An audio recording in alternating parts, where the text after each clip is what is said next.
Fala galera, aqui é o Thiago Oberdan do canal Clave em 6 Cordas. Vamos continuar nossa série aqui que tá bem legal. Nos últimos vídeos a gente falou sobre os depoimentos das pessoas que participaram do disco e hoje nós vamos entrar nessa parte aqui que é muito interessante, ó, que é o faixa a faixa. Então já vale aquele like, já vale aquela inscrição no canal, dá essa moral pra gente aí, pessoal. Olha que interessante. A primeira coisa que a gente tem aqui nessa parte do livro é a ficha técnica. Olha que legal. Até uma foto aqui do Márcio Borges. E aqui a ficha técnica. Eu achei essa ficha técnica muito completa.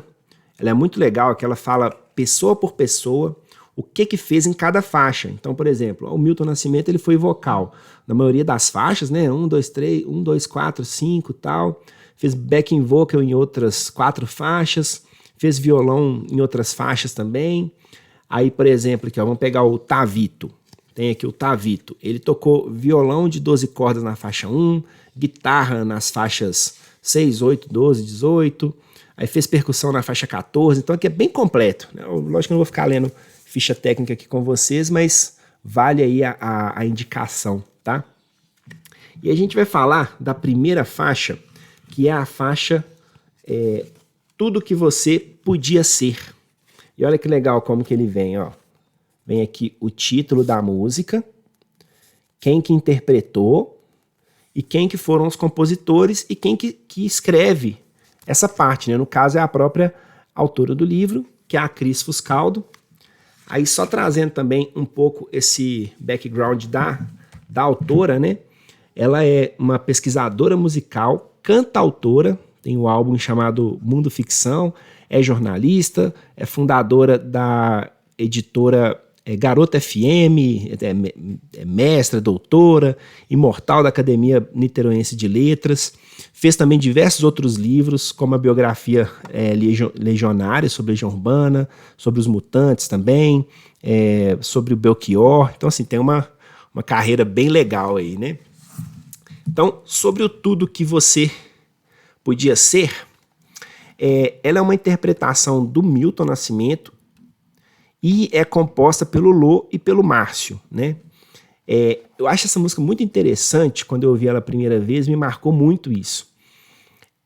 Ela, como outras músicas desse álbum, ela não é uma música muito redondinha, aquela coisa muito agradável, assim, que as coisas se encaixam perfeitamente, mas no bom sentido, né? Ela até comenta aqui que foi feita pelo Lô aí, que mal sabia que era uma escala musical, ia muitas vezes buscando ao longo do braço do violão ali o que ele queria achar, mas eu não vejo problema nenhum nisso, inclusive. Mas uma melodia muito visceral. E a letra do Márcio Borges foi inspirada pelo filme Viva Zapata. O Márcio, que é um cinéfilo assumido, né? Que o Zapata era um guerrilheiro mexicano. Então, assim, é uma canção sobre, nessa visão, né, embora o México esteja mais para cima, né, mas também é uma visão muito de América Latina, né, dessa questão revolucionária também, subversiva, né. O próprio Márcio sempre comenta que ele tinha essa subversão que estava sempre a um passo assim, de ser capturado pela ditadura. A gente estava nessa época também. Então, embora seja uma letra inspirada na ficção, ela tem também um tom de realidade muito grande por causa dessas ameaças da ditadura, né? E a dinâmica da música é muito legal, né? Ela começa um pouco mais violão e voz, depois vai entrando outros instrumentos, e quando o Milton faz bem forte assim, a frase, né, ou nada, é bem explosivo, né? Bem legal. E aí eu quero trazer aqui também algumas impressões minhas sobre tudo que eu tô lendo e ouvindo, né? E as minhas frases favoritas ou partes favoritas da música, tá? Então, a parte favorita dessa música de letra que eu acho é o "Mas não importa, não faz mal, você ainda pensa e é melhor do que nada". Achei isso muito legal, né? Porque, assim, apesar de tudo, você ainda pensa, né? Eu acho isso muito, assim, apesar de você estar passando pelas dificuldades que você está passando, você ainda pensa. E no violão, trouxe aqui meu companheiro para me acompanhar. Foi até interessante que, já imerso nesse universo, assim, eu fui convidado até para acompanhar uma pessoa numa audição que a gente tocou essa música, inclusive. E eu acho muito legal a introdução dela, né, com esses acordes. Ele faz essa sequência aqui na introdução, ó.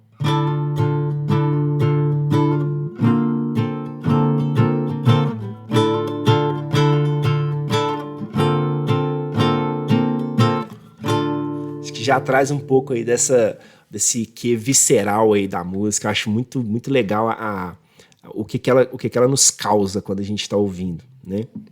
Bom, a gente vai passar então para a música Cais, que é a segunda música do álbum, né?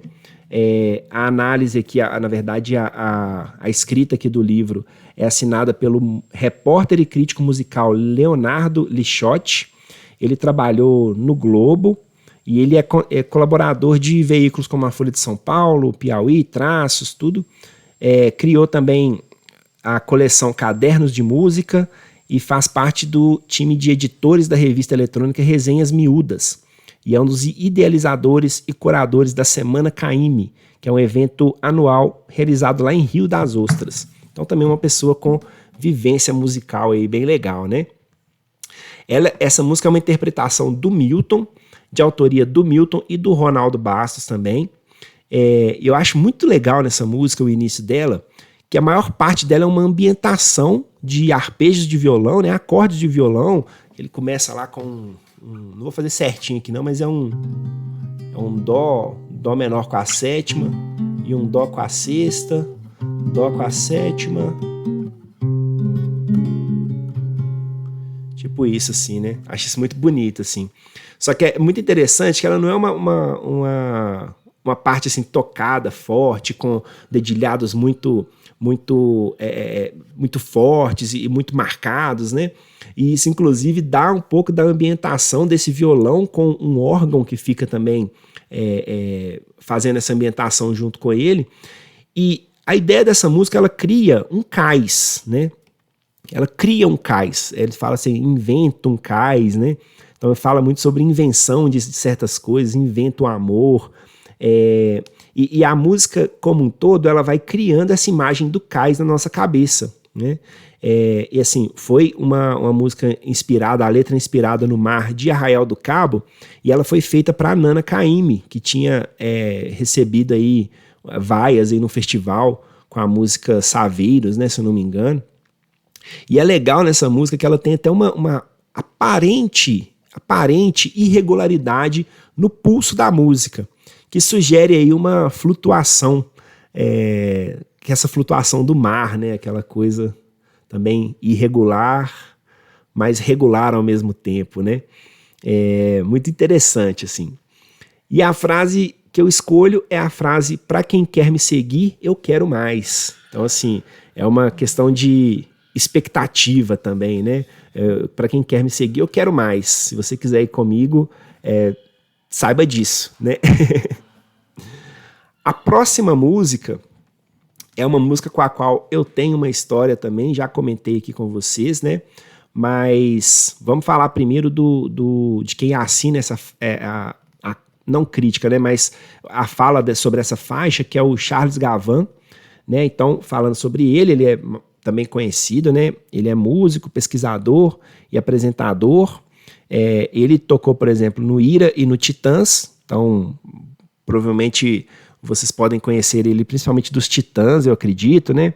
E ele é um grande pesquisador também, teve programa de TV, programa de rádio, tem um programa bem conhecido que é o Som do Vinil, que inclusive já fez um trabalho bem legal aí a respeito do Clube da Esquina, entrevistando diversas pessoas, né, por exemplo. Essa música é muito interessante porque você pensa, né, o Lô lá nos idos dos seus... ela é uma interpretação do Lô Borges e é uma composição do Lô com o Ronaldo Bastos. Então o Lô, aquele bitomaníaco com seus 19 anos ali, ele escreveu o que seria como se fosse tipo uma balada Beatles, né? É uma balada bem típica dos Beatles, vamos dizer assim. E o disco, assim, naturalmente, como tiveram muitas pessoas envolvidas, ele tem muita influência estética da literatura, poesia no geral, né? E tem uma influência do Beatles muito clara, né? Em várias faixas, assim. E assim, só lembrando o seguinte, que às vezes a gente fala dessa questão do Lô ser bitomaníaco, que ele não tinha muito conhecimento na época de teoria musical e tudo, mas a gente tem que lembrar assim, que os Beatles, eles marcaram a época por vários motivos. Lógico que no início ali eles fizeram uma coisa bem mais pop também, que era uma coisa bem comercialzona, mas ao longo da sua história os Beatles foram fazendo diversas coisas inclusive extremamente complexas de letra, de música, né? Não é à toa que eles estão aí até hoje. Como eu tinha comentado com vocês, né, essa música, O Trem Azul, é uma das músicas que a gente tocou na orquestra de violões da qual eu participei. Então foi uma experiência muito legal, foi a meu primeiro contato com o Clube da Esquina, já podendo beber da fonte ali, por exemplo, com o Toninho Horta, né, que regeu a gente várias vezes nessa música. Então assim, eu tenho um carinho muito especial por ela. E uma coisa que eu gosto muito nela, assim, ela é muito poética, né? Ela tem as frases, por exemplo, assim, ó, frases que o vento vem às vezes me lembrar, né? Ou na canção do vento não se cansam de voar. Acho isso muito bonito, assim, muito bonito mesmo, assim. E assim, mas a frase que eu escolho, na verdade, é a frase do refrão, né? Que é: você pega o trem azul, o sol na cabeça, o sol pega o trem azul, você na cabeça, né? Esse jogo de palavras eu acho muito legal, assim. Primeiro, você que pega o trem azul e o sol na sua cabeça, né? Depois o sol pega o trem azul e você tá na cabeça, né? Acho isso muito legal, assim. E essa parte termina com uma, que eu acho também, essas influências, né, do rock, assim, que a gente tá comentando. Ela termina com essa sequência aqui, né, de sol, né, que é um sol, tipo um sol suspenso, um sol com a nona bemol, que ele faz um negócio tipo assim, ó. Né? Isso é muito legal, isso é muito legal. Eu sei que talvez hoje seja até um pouco mais conhecido, assim, né? Mas eu lembro quando eu aprendi isso, achei muito bonito e gosto de utilizar isso para as finalizações também, né? E nessa questão também da influência do rock, eu gosto de citar, por exemplo, essa finalização, né? Que fala assim, ó, na canção do vento não se cansam de voar,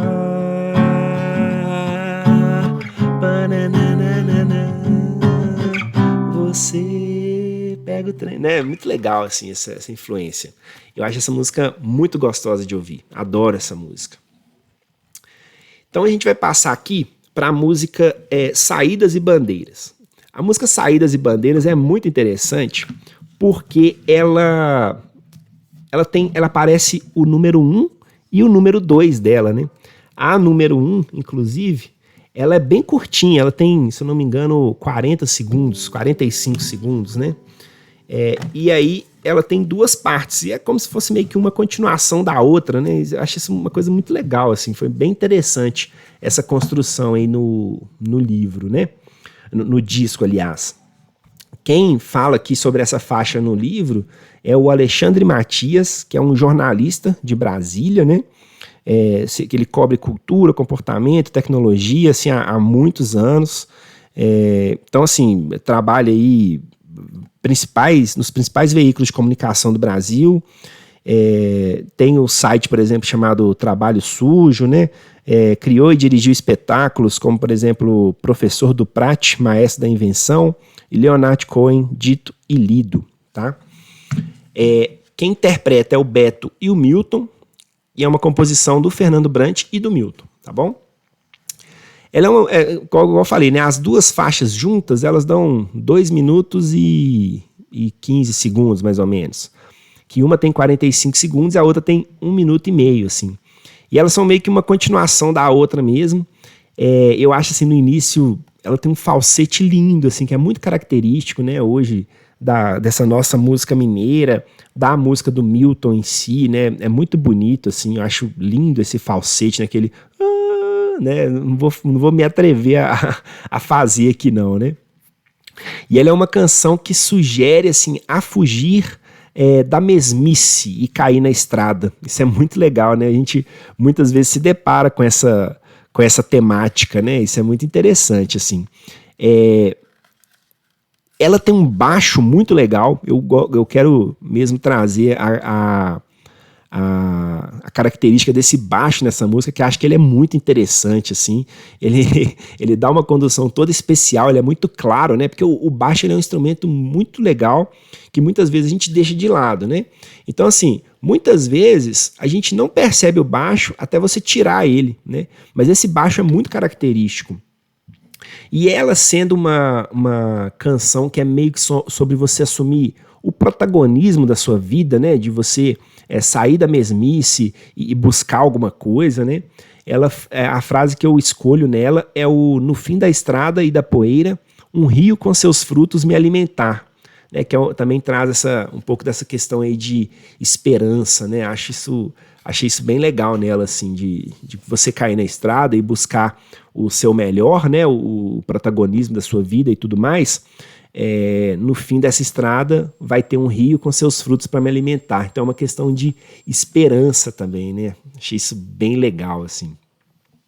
A próxima faixa é a faixa Nuvem Cigana, que ela está assinada aqui no livro pelo Bento Araújo, que é um escritor, podcaster, né, editor de uma publicação que se chama Poeira Zine, também tem textos aí no Estadão, Folha de São Paulo, Bis, revista Rolling Stones, né, então tem um podcast que se chama PoeiraCast, né, então assim, é muito interessante como essa galera tem uma vivência musical, assim, mesmo que não sejam necessariamente músicos ou musicistas, né.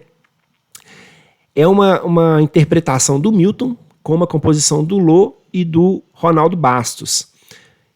É legal que ele fala de novo dessa comparação da Tropicália com o movimento do Clube da Esquina, né? E como que a Tropicália teve um furor maior midiático, vamos dizer assim, do que o Clube da Esquina. E, de novo, ele cita que provavelmente tem a ver com essa timidez do mineiro, essa questão do ir conquistando seu espaço de forma mais quieta, né? Então, eu acho bem interessante isso, assim. Eu acho legal nessa música, ela tem uma dinâmica de palavras soltas, sabe? Que eu achei muito legal, assim. Então, tipo assim, falar assim, sol, semente, sabe? Essas palavras com o início parecido, assim. Então, eu achei bem legal, assim. É muito bacana, ela tem uma frase, né, que eu gostei muito dela, que é assim, ó, se você deixa o coração bater sem medo. Acho isso muito bonito, né? Se você deixar o coração bater sem medo. E embora ela não seja, por exemplo, ela não é um blues, não é um rock, mas a influência está muito forte, porque até principalmente no final, quando ele canta, né? Ele canta a música, essa frase, né? Se você deixar o coração bater sem medo. É muito característico, né? Na hora que eu tava ouvindo, assim, eu falei assim, nossa, isso é uma pentatônica, né? Que é uma característica muito grande do blues, do rock, né? Então até trouxe pro violão e puxei ela aqui, assim, ó.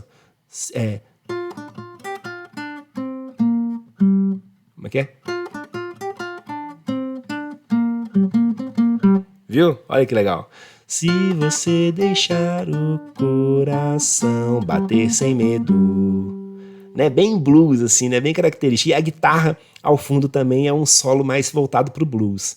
Então, fica o final aí dessa primeira parte com essa frase, né? Se você deixar o coração bater sem medo. E aí, pessoal, vocês estão gostando dessa série? Estão gostando desse formato que a gente está trabalhando aqui? Espero que vocês estejam gostando e vão deixando aí aquele feedback aí pra gente, tá bom?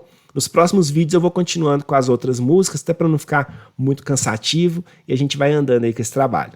Grande abraço, pessoal. Até o próximo.